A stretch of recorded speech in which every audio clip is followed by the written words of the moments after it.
Hello, and welcome to the video. I need to put this at the start of the video because I made a mistake and fucked up my script by not saying at the start of the narration that this is before I even downloaded the new Hellfire Knight DLC. This is due to my desired structure of the Dissection, which is a multiple-part, longer format that focuses on one area in each video. This part is a spoiler-free, in-depth explanation of what to expect in Code Vein. I will hold no blows, and I won't lie by just promoting the game blindly just because I really like it. The goal is to be as objective as I possibly can and display as much as possible without spoiling the game. I will be telling you everything that I believe you should know, jumping into it, including an optional spoiler that is pretty easy to avoid. You will see armor and weapons from every area in the game, but I don't scroll over any names or descriptions that could spoil your experience. And you will see gameplay from the first 4 areas of the game and a few optional areas much later on, but it shouldn't necessarily spoil your experience aside from recognizing an unimportant NPC, area, or enemy that you bump into yourself later on. Aside from this, I did have to use a cutscene or two for clarity to prove some points that I made in the video, but I intentionally cut around the more important dialogue. So in summary, this video was designed to avoid spoilers that would ruin the experience before you get there yourself, and this video excludes all DLC. We will cross that bridge in a later video. Code Vein is an interesting title, really. This is the first game that I have pre-ordered in literal fucking years. I haven't pre-ordered since I played exclusively on consoles back on the Xbox 360 era. And I think the last game that I had pre-ordered, period, was Dead Island Riptide, and needless to say, I stopped pre-ordering after that day. Was not happy with paying $60 on a pre-order for that game. But anyway, so Code Vein is it actually is 100% my favorite game that I have played of last year. I'm not sure if I opened up by saying that exact statement, but it is my favorite game that I had played as of last year. And that says a thing, because if you include Monster Hunter World, the Iceborne, that came out literally at the same exact time, I think it was in the same month even, if not a month beforehand, my hands were tied towards the end of 2019. And I wanted to dedicate a shitload of time into Code Vein to be able to really just get everything out of it. I planned on making a really good impression video on it and just exhausting anything that I could do, unlocking everything that I could possibly get, and really knowing my shit about the game. And this is for both me and for my late friend I had planned on playing the game with. But silly, sad shit aside, that's not the point of the video in any way, shape, or form. But we're going to go ahead and crack into an impression here. As the title of the video obviously states, it's going to be multiple parts as well, because there's just a ton of shit to go into in this game. There's just an absolute metric shit ton of things to go through in this game. And this first video is obviously whether or not that you guys should buy the game, if you should get into it, because it's obviously going to be seeing more traffic now that the DLC is officially out, and some people probably were waiting for the DLC to come out on Code Vein before they bought it. They didn't get it on the hype train like I did and played day one. So that's what we're going to be exploring primarily today. So I think the first thing that we should tackle here is how people describe Code Vein and how accurate that is to what the game is, what it accomplishes, and just what to expect from the game. Because I'll be perfectly blunt with you here, my expectations were a little bit shattered when I had played this game, and that's not necessarily a bad thing. It just wasn't quite what I was expecting, at least out of the gameplay of it and where the actual focus of the game was. So the main thing that people usually say with Code Vein 9 times out of 10 is straight up anime Dark Souls. This is both incredibly accurate and incredibly not, to some extent. I'll get into more as why I say that in the later parts, because I don't want to break everything down right here, because again, this is just whether or not that you guys should get the game.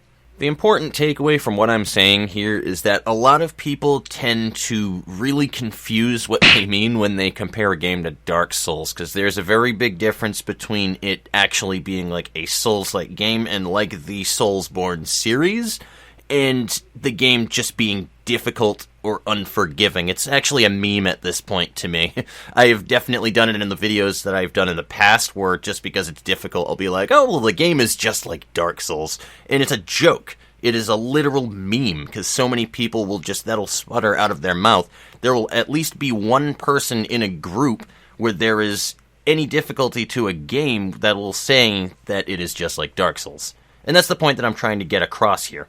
I think a more accurate description of Code Vein would be that it is an anime-themed Souls-like with a heavy emphasis on its story, and this always brings me over to the point that I make with people as well with Code Vein, is that it is an above-average game, to me a great game, but a bad Souls-like. This doesn't necessarily mean that it is an awful Souls-like game. It still has all of the elements there, which we'll talk about in a minute, but it sacrifices from what would make it a really solid and a really fun Soulsborne game in lieu of the story and a very typical anime environment and feel. Like, all the tropes for anything that you would see in a typical anime is just there. This, I think, is the most important thing that you should have in your mind when deciding on buying the game. Don't buy Code Vein just for the game, buy it because you like the anime aesthetic to it and you like the story. You're interested in what the story has to offer. Because I feel if you can't get attached to the storyline and actually get into it, that it's going to heavily detract from your experience for the game. It's not going to be an enjoyable experience for you if you can't connect to the story, to what is going on. And that's why I am here trying to make this video for you guys, is to explain why that is. It's not going to be a very enjoyable game if you get it just because it's a Soulsborne game. Now, let's just take for granted at the moment that the person who is deciding to get this game has never played a Soulsborne game before, doesn't have any idea what makes a Souls-like game or a Dark Souls game. They just think that the game seems pretty cool. Also, I think it bears mentioning on what makes a game Souls-like necessarily, because it basically is its own genre at this point, and I think there's a couple of key mechanics that make this what it is, essentially. Ideally, in every Souls-like game, every enemy that you kill will drop a currency, known as souls in the original Dark Souls series, or in Code Vein, it's known as haze.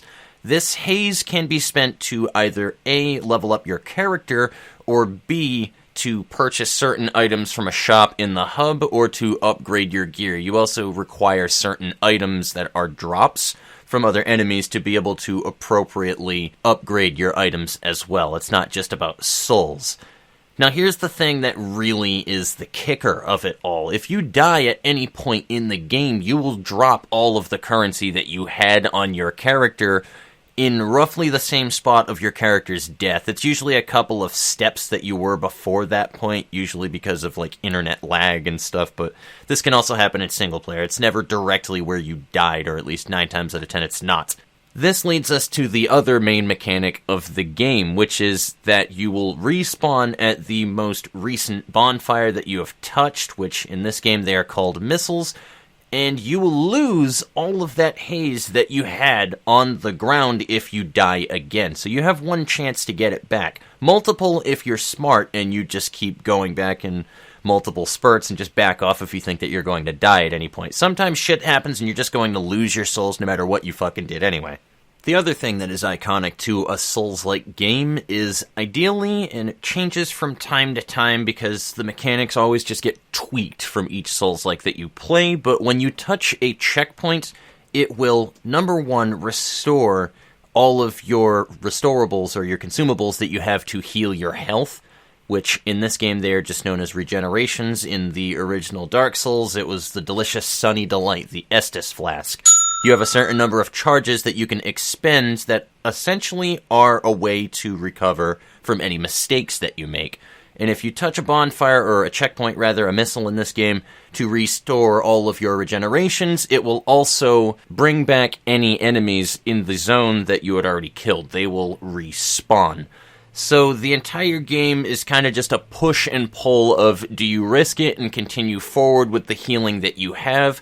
Do you back up? Do you cash in all of the souls that you have to level up and make yourself stronger and take back the knowledge that you gained from the area up ahead and then come back with better chances of surviving or better chances of not wasting your healing resources?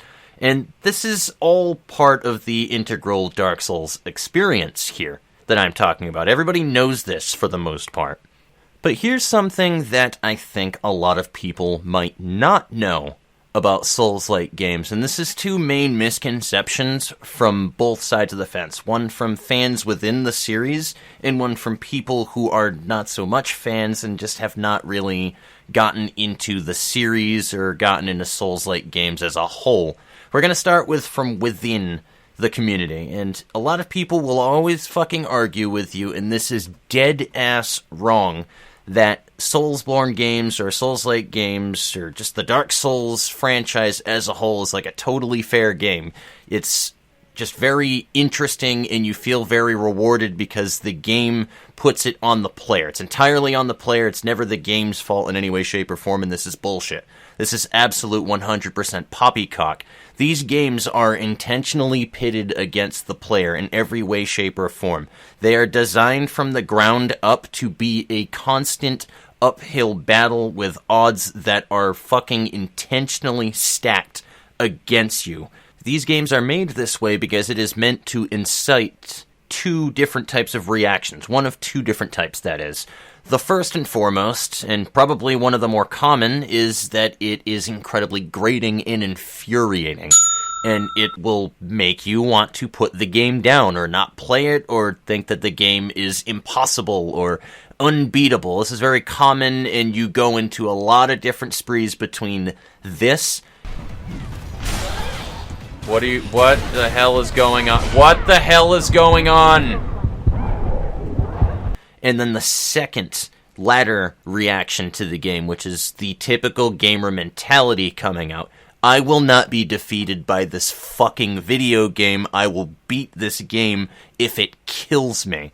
This is what the game is really about. And this is what people mean when they're saying that it incites like an older arcade game mentality about it. The game is not fair at all. It's not meant to be fair because it's meant to make you fucking try over and over again against unfair odds until you eventually beat it.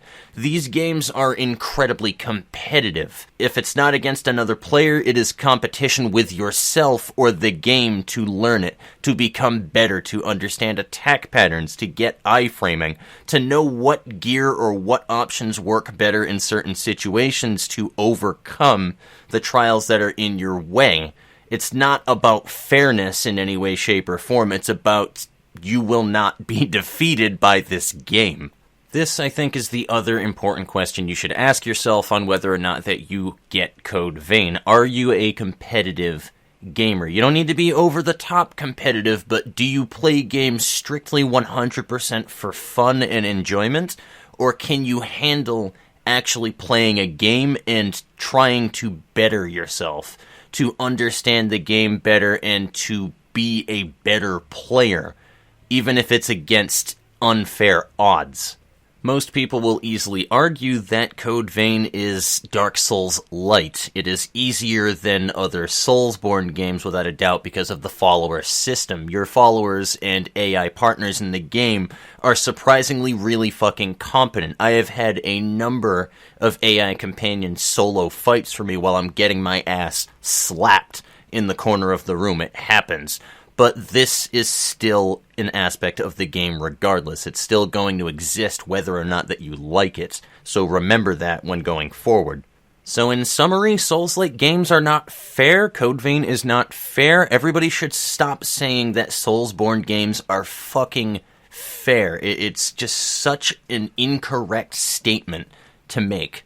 Anyway, I realized that my tirade earlier actually tackled the second misconception about Dark Souls, which is from people outside of the genre always ask me, which is, why do I play these games? Why do I subject myself to an unfair game that is bullshit over and over and over again, and that's why, the competitive nature of it. Before I played Dark Souls games, I played a lot of Devil May Cry games and hack and slashes, because while the game was easy to play and to learn to understand, the real allure of a Devil May Cry game was to go through those levels again and get that style ranking really high up to not get touched by enemies. That was what the point of the game was really learning that shit. And this is what it felt like trying to play a Dark Souls game all over again when I actually started to understand it. These are why I play these games. So anyway, yeah, to reiterate the initial point of the video and whether or not that you should buy this game, just ponder about those three subjects right there. Can you handle the anime nature of the game? Can you handle the Souls-like nature of the game? And can you handle the storyline? Because you're going to wind up being subjected to the story anyway. It's a big part of the game. If you're playing it for the other two parts, you're missing 50% of the game. It's not going to feel as fulfilling to be able to do that. You need to kind of intertwine these three bits all together to really get the best out of it and to really enjoy the game, essentially. And that part about the anime being a big portion of the game as well, or one of the three portions to think about, is very important because it's kind of how certain themes are handled in Code Vein as well. If you find a lot of aspects that are very typical in anime titles, like the typical power of friendship trope, I will say that definitely exists in this game. The we will be friends for life kind of thing, I always protect my friends with my life kind of thing, that will be thrown in your face a couple of times in this game, and if that is just off-putting to the immersion or to your enjoyment of the game and you can't get into that, you're not going to like it when it pops up. It's going to throw you out of the story when it comes up in conversation, because it's going to happen, and again, this is just a normal thing that you see in an anime, so I'm not bugged by it, but somebody who's not into anime might be, and it would kill their immersion of the game because of it. Now, let's just go ahead and move right along here to the last part that I want to talk about. So, say that you are alright with everything that I have talked about thus far. It still seems really interesting. You like the way that the story is rolling out and such. Alright, cool, great. What am I expecting in Code Vein? What is there to do? What is there to unlock? What other shit is there gameplay-wise? How much gameplay do I have? Now, I should note that everything in these videos is going to be said pre-DLC. I have the Season Pass, I own the DLC, I have not downloaded the DLC. This is because I want to create this dissection with the mindset that I have before I touch them. And I will add on to the series as the DLC is released. Remember this if anything that I say sounds inaccurate, because in the current time that I'm recording this, without the DLC, it should be pretty spot on. So to summarize what you'll be doing in Code Vein, it's not too different than your classic Soulsborne game.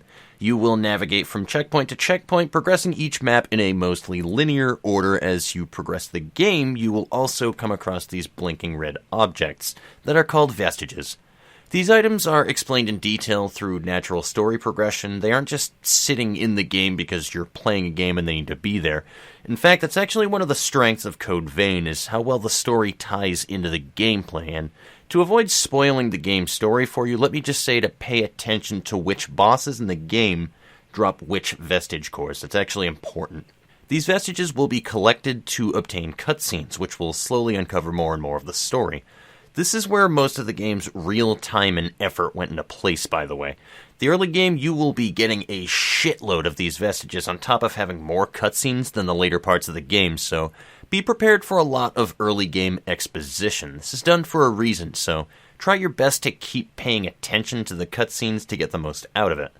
On top of story cutscenes, vestiges also unlock skills that you can learn for the blood code that the vestige is tied to. Blood codes are essentially classes within the game. Each blood code has a set amount of skills that you can buy with haze in order to use the skill. If you kill enough enemies that are strong enough, then you will fill a proficiency bar that allows you to use that skill on any other blood code in the game. Not all skills can gain proficiency, however, I should note that. The other thing that blood codes do is alter your intrinsic stats. Each class will alter your defensive resistances, base mobility, weight limit, and core stats like strength and dexterity. There are a few others too. You can boost HP, stamina, light and dark gift scaling, and damage scaling by using haze to level your character up. In Code Vein, your level ups won't be used to boost a specific core stat, so you can't make unique builds by placing all of your soul levels on strength or something like that. On the bright side, though, overleveling offers almost no downsides to it, other than possibly making proficiency grinding your gifts harder. But you can also use certain consumable items in the game to also maximize your skill proficiencies, so you can't really fuck yourself by doing that. As you progress Code Vein, you will also unlock a number of blood veils and weapons. Weapons are obviously your choices for how to fuck your enemy's day up, and blood veils, on the other hand, are armor, yes, but they are primarily an instrument for your gifts, which is the skills that I mentioned. The blood veil boosts your dark and light gift scaling, which will increase more and more the higher your level and the more that you upgrade the blood veil. Dark gifts are primarily damage-dealing offensive spells, and light gifts are usually support skills. Not every gift will scale, so I recommend reading gift descriptions off of the Fextra Life wiki if you want to take this seriously. The other thing you will notice about blood veils is that damage scales when you upgrade them. This is because blood veils all have a drain attack that will grant the player ichor based on the blood veil's drain rating stats. This is where the damage amount comes from. This ichor drain applies to backstabs and parries on top of charged drain and combo drain attacks, and it is a vital thing to understand if you want to be a caster, because ichor is what is consumed when you use a gift. Successfully attacking and guarding in Code Vein will also drain a lesser amount of ichor than using your blood veil, typically. Your weapon and blood veils can also be augmented by things called chromas. I find that most of the chromas aside from Atlas and Heimdall are kind of useless in all honesty, but they all exist for certain niche purposes. These chromas are like infusions from Dark Souls 3. They will fundamentally change how the intrinsic stats on the weapon work, or the blood veil. Atlas will increase the weapon's weight, but also increase the defenses and the base damage of the item, whereas the Harmonia Chrome will lower the item's damage, but add inhibit buildup, and inhibit defense. Two of the examples of the many chromas in the game that you can use. These items can be obtained by trading a secondary currency in the game called Old World Materials, and these are dropped by just about everything in the game, but albeit very rarely. These currencies can also be used to buy gifts to give to your followers and then gain their favor. That favor, of course, is an actual currency that you use to buy things, like the follower's weapon, gestures, and, of course, the chromas that I mentioned earlier. As for replayability, Code Vein has a few things. The first is multiple endings. There's a good, a bad, and a neutral ending of the game. This is where I'm going to slightly spoil some things for you. Trust me, though, I won't touch story content, just how to get the good ending. I think this is really important for everybody to know going into this game. So there are a certain number of key bosses that you will fight in Code Vein. You will know when you reach this point, because this is easily the turning point of the game where shit gets serious. In these areas, you will stumble into vestiges as per usual, but you will need to complete and collect all of these vestiges and restore them before you defeat the final boss in the area. Now I'm going to name the actual blood codes on screen in text so that you can't mistake them for anything else. This is so that I can go ahead and show you what they are so you're prepared and also not spoil the story. And you have an option to ignore me. So close your eyes or look away from the screen at this moment. These are the vestiges that you're going to need to collect. You can open your eyes, by the way. So if you see any of the names that I just mentioned when picking up a vestige, then get looking. These vestiges can be restored right outside of the boss rooms, by the way. Finally, when you beat the boss, you will collect the final piece and watch a memory. At the end of said memory, you should be able to touch the statue in front of you. Do this. Do not walk out of the doors that are in front of your character. Doors are bad. This is the only requirement for the good ending. However, there's an additional cutscene that you can unlock by obtaining all of the vestiges in another blood code. Go ahead and look away from the screen again to avoid the name. Okay, you may now look at the screen again. This must be done before you defeat the final boss of the game in order to get the additional cutscene. Now, if this isn't enough content for you, then I should mention that Code Vein also has a number of depths maps that you can unlock. The Depths is an additional area to the game that has a number of areas with branching paths. Each branch has a key in it somewhere that unlocks a door at the beginning area that you start in, which leads to the boss. Once you get the key, by the way, you never need to get the key again. It's yours. Exploring the Depths is necessary to get every single skill in the game. On top of holding vestiges, the Depths maps also have items that grant you special gifts that you can't get anywhere else in the game. The Depths is also an area that you can choose to grind for upgrade materials that you need, any of them, depending on the difficulty of the map, because the bosses will actually respawn if you leave the map and then jump back into it.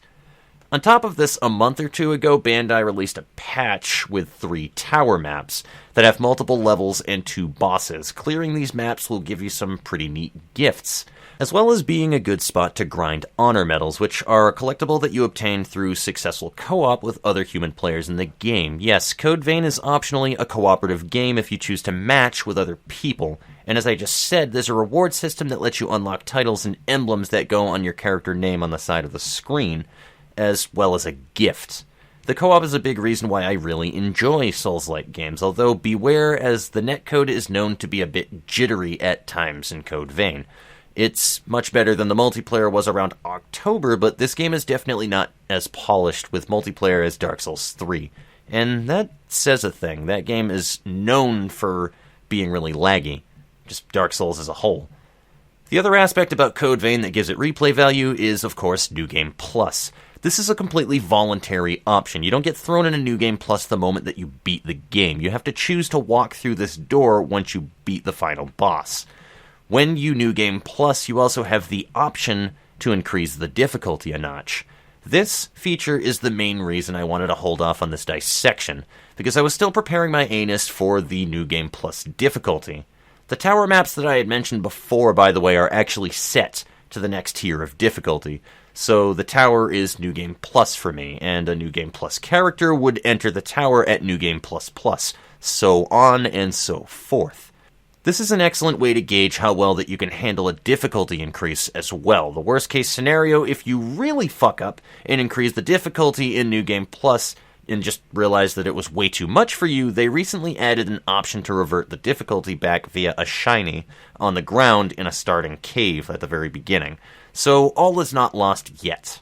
And with that out of the way, I have basically gone into detail about pretty much all of the mechanics in the game content-wise. Only thing I didn't really mention was the follower system, but I already touched on it before. The AI are pretty damn solid in Code Vein, and everyone has access to a gift at the start of the game that sacrifices half of your max HP and then gives a portion of that amount drained to recover the HP of your follower and your co-op buddy if you have one. This skill can revive a fallen ally from a dying status if their health hits 0, mind you. So this skill is the primary reason why people say that Code Vein is very easy. Also, Code Vein has a number of optional storylines with NPCs as you clear the bosses in every zone, so that's another content-based thing that I missed. I also didn't touch the character creator, but, well, everyone under the fucking sun has talked about that. It's good, goddammit. Let's move on. Okay. Now I went over everything in Code Vein for content, I'm pretty sure. Everything before the DLC. Let me just reiterate that one more time. Anyway, hopefully this helps you decide if you should pick up Code Vein. This video is definitely longer than many other before you buy videos, but again, I just want to make sure that I provide good clarity in these Code Vein videos. I want to really break it down and talk about things that other YouTubers just aren't touching on with their reviews. And on that note, we're going to end the video here. On the next video, I'm going to start breaking down the game. These videos are going to be made over time, and I won't upload them all at once. And I expect the next part to be at least a day or two after I upload this one, due to what it entails. Until then, I'll see you guys on the next part when it is done. So long, and take it easy.